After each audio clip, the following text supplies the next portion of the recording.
use them to try and destroy us. Do you trust the British police? I do. But remember my experience with the police in Nigeria was very negative. And coming to the UK, my first experience with the police was very positive.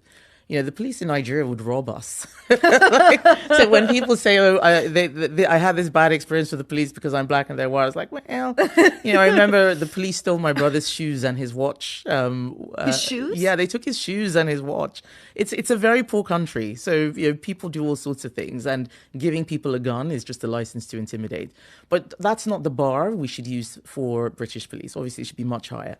But my experience was so positive. When I was burgled, for example, the police were there, very helpful. They eventually caught the person. This is 2004, so 20 years ago. The police did catch criminals, and now we've given them too much to do, in my view. So the police are the first line of defense for everything, and I think that burden makes it a lot harder for them to actually do the basics, and that's another thing that we need to look at.